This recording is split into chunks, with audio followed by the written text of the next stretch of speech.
Selamat datang saudara-saudari. Hari ini kita belajar mengenai pengurusan adalah dengan kita. Ya, semalam kita belajar pemilikan adalah dengan Tuhan.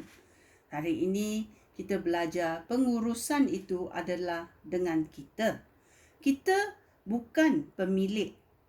Kita hanya menguruskan apa yang Tuhan kurniakan kepada kita. Kita mesti menjaganya dengan baik-baik. Ya, Tuhan memiliki segalanya. Kita pengurusnya dan kita mesti menjaga benda-benda yang Tuhan kurniakan dengan baik-baik. Ini adalah kewajipan kita. Kewajipan kita dalam pengurusan. Ya, kerana Tuhan yang memberi tanggungjawab itu kepada kita supaya kita menjaganya dengan baik. Ya, mari kita meneliti cerita dalam Matius babak 25, iaitu ayat 14 sampai 30.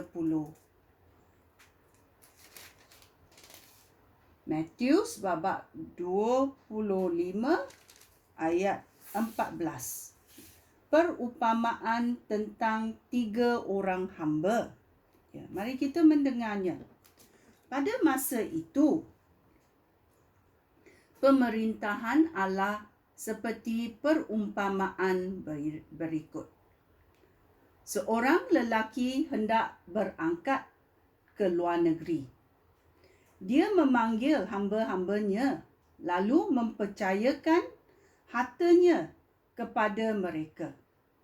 Setiap orang hamba diberikannya sebahagian menurut kebolehan mereka masing-masing. Yang seorang diberikannya 5,000 keping wang emas, yang lain diberikannya 2,000 keping, dan yang seorang lagi diberikannya 1,000 keping, iaitu wang emas. Lalu orang itu pun berangkat ke luar negeri.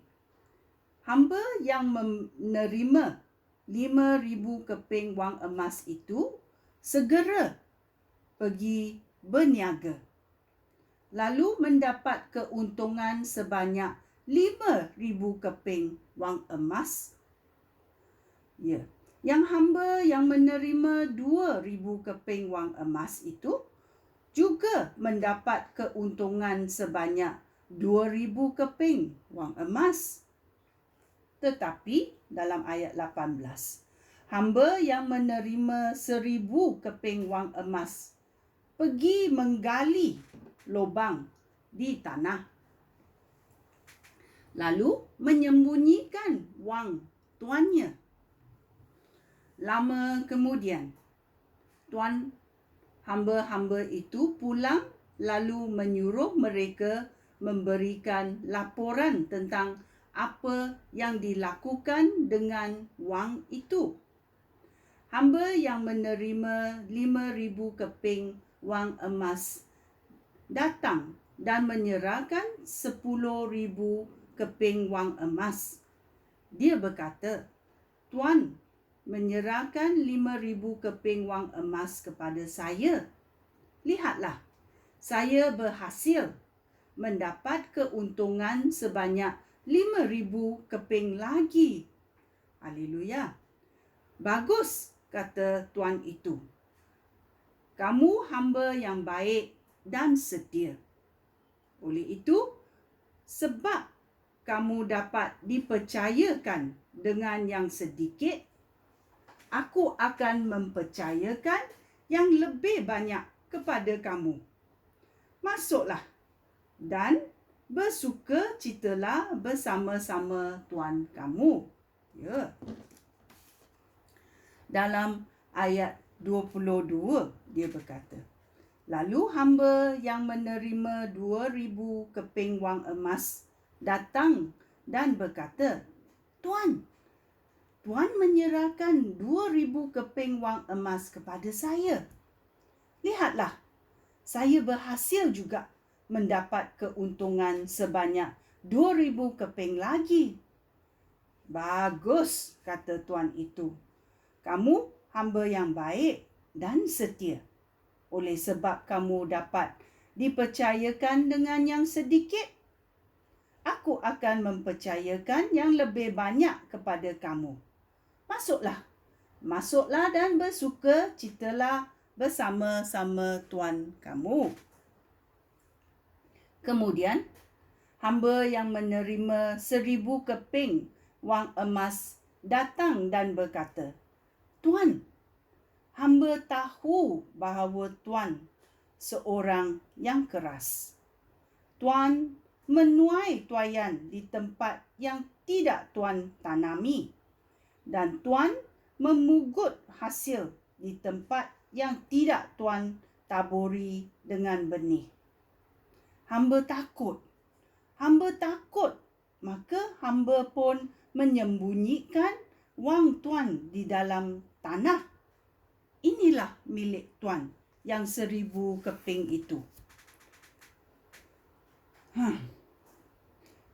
Kamu hamba yang jahat dan malas, kata tuan itu. Tidakkah kamu tahu bahawa aku menuai tuaian di tempat yang tidak aku tanami dan memugut hasil di tempat yang tidak aku taburi dengan benih? Jika demikian, seharuslah kamu simpan wang aku di dalam bank, supaya apabila aku balik, aku dapat menerima wang aku kembali dengan faedahnya.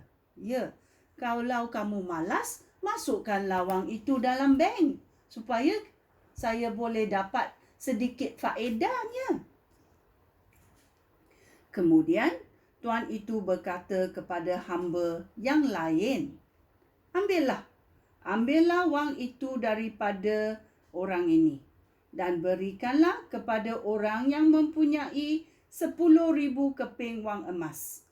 Setiap orang yang mempunyai sesuatu akan diberikan lebih banyak lagi supaya dia beroleh lebih daripada cukup. Tetapi orang yang tidak mempunyai apa-apa, sedikit yang ada padanya pun akan diambil juga. Tentang hamba yang tidak berguna ini, buanglah dia keluar ke tempat yang gelap. Di sana dia akan menangis dan menderita. Ini adalah undang-undang yang kita tahu, undang-undang Tuhan dalam fizikal, dalam rohani. Ya, kerana kemurahan hati ini yang diberikan oleh Tuhan tidak diambil dengan baik kepada orang yang malas dan jahat itu. Ya, ini adalah ciri-ciri yang kita mesti belajar dan faham. Persekutuan antara bos dan manager. Persekutuan antara pemilik dan pengurus sangat penting. Kerana bila kita faham pemilikan adalah dengan Tuhan dan pengurusan itu adalah dengan kita, maka kita yang dipercayai, yang dikurniakan dari Tuhan, benda-benda material, benda-benda di dunia ini adalah hak milik Tuhan. Kita adalah pengurus sahaja. Bila Tuhan membolehkan kita memberi, kita memberinya dengan senang hati. Kerana segala yang dimiliki adalah dimiliki oleh Tuhan. Kita hanya pengurusnya. So, apa yang kita beri adalah daripada Tuhan. Tuhan kurniakan kepada kita, ya. Kita mendapat banyak, ya. Dan kita memberi sebahagiannya kepada orang yang memerlukannya. Ini faham tanggungjawab kita dalam perkongsian kemurahan hati ini. Sangat penting ya. Kita mesti betul-betul faham pemilikan adalah dengan Tuhan. Segala yang diciptakan di dunia ini adalah milik Tuhan. Bila Tuhan memberi sebahagiannya kepada kita, kita menjadi kaya raya, ya. Dan kita juga boleh memberi kepada orang yang memerlukannya. Ini adalah pengurusan yang kita mesti belajar dalam undang-undang atau dalam prinsip kemurahan hati. Ya, faham? Ya, kita mau teliti lagi macam mana ini akan berlaku dalam hidup kita. Sekian, terima kasih. Shalom.